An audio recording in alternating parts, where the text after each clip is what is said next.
Prieš pradedant video turiu trumpą reklamą, siūlau įsigyti mano knygą Nauja era artėja, ten yra ir nemokama versija, elektroninė knygos versija yra nemokama, tad nebūtina leisti pinigų ir ši knyga yra apie dabartinius būsimus laikus pagal Bibliją, bei labai daug saviugdos temų, labai įdomi įspūdinga knyga. Ačiū, dabar toliau tęsiu video. Sveiki, šiandien kalbėsiu be galo svarbia tema apie tai, ką Dievas mano apie pinigus. Šioje temoje yra daug ginčių, egzistuoja daug klestėjimo evangelijos atstovų, ypač dabar jų padaugėja, o kitoje pusėje yra žmonės sakantis, kad mes turime atsisakyti turto ir skirti jį labdarai. Svarbu žiūrėti į tai, kas parašyta Biblijoje, o Biblijoje sakoma, kad lengviau kupranugariui išlysti pro adatos ausį, negu turtuoliui patekti į Dievo karalystę. Ir apskritai labai daug frazių Biblijoje, kad turtuoliam bus sunku per paskutinį teismą, ir Biblija nurodo, kad reikia išparduoti savo turtą ir skirti jį vargšam. Aš sutinku su Biblija ir manau, kad mes turėtumėm skirti savo turtą labdarai ir evangelizacijai, bet tuo pačiu svarbu, kad patys negyventumėm skurde, nes Biblijoje yra ši citata. Pacituosiu dar Bibliją. Kas iš jūsų norėdamas pastatyti bokštą, pirmiau atsisėdęs neskaičiuoja išlaidų, kad įsitikinti, ar turės iš ko užbaigti. Ir čia ilgesnė citata, bet vienu žodžiu esmė tokia, kad reikia paskaičiuoti savo išlaidas, ar patys turėsim iš ko išgyventi, kad žmonės paskui nesijuoktų iš mūsų. Taigi Biblija nurodo, kad reikėtų skirti labdarai pinigus savo, bet tuo pačiu paskaičiuoti, kad patys negyventumėm skurde. Bet kuomet tampi krikščionių, tuomet nėra tiek daug išlaidų. Pavyzdžiui, mes galime mesti priklausomybės, visus rūkymus gėrimus su Dievo pagalba, galime atsisakyti prabangių drabužių, juvelyrikos atsisakyti, kosmetikos moteriam ir panašiai. Kartais Dievas lydi mus investuoti kur nors pinigų. Tad būna, kad reikia atsidėti pinigų ir investicijom, bet tai reikia daryti su tuo tikslu, kad būsimą pelną skirsime evangelizacijai bei labdarai. Dievui nepatinka, kuomet tikintieji prašo palaiminti juos ar jų verslus finansiškai tiesiog savanaudiškai klestėjimo tikslais. Prašykite pinigų iš Dievo tik tuomet, jeigu norite atlikti Dievo darbus žemėje. Tai yra evangelizacija, labdara ir panašiai. Pinigai nėra blogybė, tačiau jeigu mes juos mylime ir nesidaliname su vargšais, turtas tampa mums svarbesniu už Dievą, tada turime rimtą problemą, nes tai kvepia nuodėmę, stabmeldystę, o Biblijoje parašyta, kad stabmeldžiai nepaveldės Dievo karalystės. Dar vienas svarbus patarimas, Biblijoje rašoma, kad kuomet dalini labdarą, tai reikia daryti taip, kad niekas nematytų, ką kairė ranka daro ar dešinė. Taigi visą labdarą reikia daryti kuo slapčiau, kad niekas nematytų, nes jeigu darysite tai dėl reklamos, prarasite Dievo atlygį už atnašą. Taip pat Biblijoje parašyta, kaip vanduo užgesina ugnies liepsnas, taip išmalda atlygina už nuodėmes. Na, o pats svarbiausias dalykas, tai nereikia reikšminti savo gerų darbų. Biblijoje parašyta, kad mes išgelbėti tikėjimo, o ne darbais. Taigi, jeigu skiriate didelę sumą labdarai, nereikia galvoti, kad dabar užsitarnavau rojų, nes kelias į rojų yra tik vienas per Jėzų Kristų. Ir visa ši informacija, kurią jums patikiau, yra labai logiška ir protinga, tačiau yra vienas bet. O tas bet yra, kad mes gyvename neeiliniais laikais. Pavyzdžiui, Biblijoje parašyta, kad vieną dieną paskutiniais laikais žmonės negalės pirkti ar parduoti be žvėries ženklo. O tas žvėries ženklas greičiausiai bus čipas rankoje. Ir mes matome, kad sparčiai artėjame prie to. Vieną dieną pinigai gali tapti beverčiais krikščioniams, nes krikščioniai neims to čipo. Jūs negalėsit nieko pirkti ar parduoti tuomet. Kada atsiras čipai? Tai turi būti 7 metų Izraelio taikos sutartis ir nuo tos sutarties turi praeiti 3,5 metų ir tada jie atsiras. Aš tikiuosi, šie mano skaičiavimai yra teisingi, nes internete yra medžiagos, kad tas Mark of the Beast bus vidury tribulation periodo, o tribulation pradžia yra 7 metų taikos sutartis su Izraeliu. Taigi, kuomet įvyks šis 7 metų taikos sutartis, nes koks tikslas kaupti pinigus, jeigu vis tiek neimsi to čipo. Ir kita grėsmė pinigam yra hiperinfliacija. Biblijoje parašyta, kad vieną dieną kviečių stopa bus už denarą. Tai reiškia, kad turbūt gausime tik maisto už visą dienos darbą, atlygį nusipirkti šiek tiek maisto ir todėl svarbu investuoti į Dievo siūlomas alternatyvas. Ir krizė gali prasidėti ir su defliacija, bet gali vis tiek perėti prie hiperinfliacijos. Nu dabar palūkanas mažina ir gali grįžti vėl ta infliacija, mano nuomonė. Ir tuomet, kai pabėgsiu, galim ir nebepagauti šį kartą. Beje, aš ne finansinis patarėjas ir ne ekspertas, visko domėkite patys.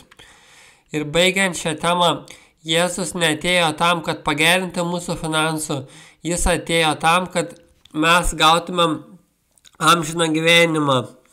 Bet tuo pačiu norėjau pasakyti ir praktišką patarimą apie Dievo alternatyvas į pinigus.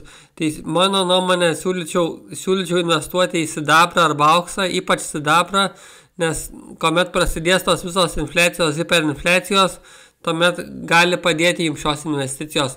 Bet siūlau nepadauginti, nes stabmeldystė yra nuodėmė. Tad siūlau paskaičiuoti savo išlaidas ir kuo daugiau skirti labdarai, kiek išeina. Bet kaip jau sakiau, minėjau anksčiau, reikia ir savo pasilikti, kad žmonės nesijuoktų paskui, kad patys netaptumėm vargšais.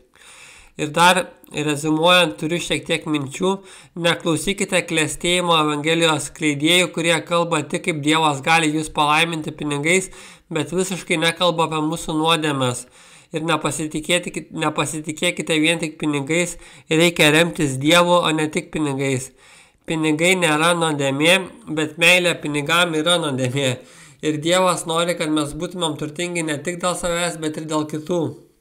Ir visada būtinai čia, gal pats svarbiausias patarimas čia, visada dėkokite Dievui už visą turtą, ką turite, nepaisant kaip mažai, nes dėkingumas pritraukia naujų turtų. Ir dabar pačiam galui norėjau, kas norit, galit klausyti, kas nenorit, neklausykit, pateiksiu Biblijos citatą apie pinigus. Manau, padės apsišviesti dar labiau, apie ką Dievas mano apie pinigus. Citatos dauguma jų iš Naujojo testamento, tad galioja mums. Taigi, pirmoji citata: nesikraukite lobių žemėje, kur kandis ir rudis ėda, kur vagis įsilaužia ir vagia, verčiau kraukite lobių danguje, kur nei kandis, nei rudis neėda, kur vagis nesilaužia, kur tavo lobis, ten tavo širdis. Kita citata: niekas negali tarnauti dviem šeimininkam, arba jis vieno nekęs, o kitą mylės, arba prie vieno bus prisirišęs, o kitą nieku vers. Negalite tarnauti Dievui ir mamonui. Dar viena citata: Jėzus atsakė: jei nori būti tobulas, eik parduok, ką turi, išdalyk vargšam, tai turėsi lobį danguje. Tuomet ateik ir sek paskui mane. Išgirdęs tuos žodžius, jaunuolis nuliūdęs pasišalino, nes turėjo daug turto. Dar citata: tada Jėzus tarė savo mokiniam: iš tiesų sakau jums, turtuoliai nelengva patekti į dangaus karalystę, ir dar kartą sakau jums, lengviau kupranugariui išlysti pro adatos ausį, negu turtuoliai patekti į Dievo karalystę. Kita citata: bet vargas jums, turtuoliai, nes jūs jau atsiėmėt savo paguodą. Tada tarsiu savo sielai: mano siela, tu turi daug gerybių sukrautų ilgiem metam, ilsėkis, valgyk, gerk ir linksmai pakeliauk. O Dievas jam tarė: kvaily, dar šiandien bus pareikalauta tavo gyvybės, kamgi atiteks, ką susikroviai. Tai būna tam, kas krauna turtus, bet nesirūpina tapti turtingas pas Dievą.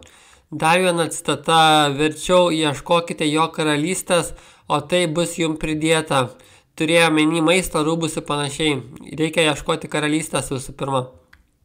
Toliau eina citata: išparduokite savo turtą ir išdalykite išmaldai, įsitaisykite savo piniginių, kurios nesusidėvi, kraukite nenykstantį lobį danguje, kur joks vagis neprieis ir kandis nesuės, kur jūsų lobis, ten ir jūsų širdis. Ir dabar kitos citatos, kai kurios iš jų gali būti iš Senojo testamento, bet tai vis tiek parodo Dievo požiūrį į pinigus. Visų blogybių šaknis yra meilė pinigam, kai kurie jų geisdami nuklydo nuo tikėjimo ir patys save drasko aibės skausmų. Kita citata: jis pasakė jiems: žiūrėkite, saugokitės godumo, nes žmogaus gyvybė nepriklauso nuo jo turto gausos.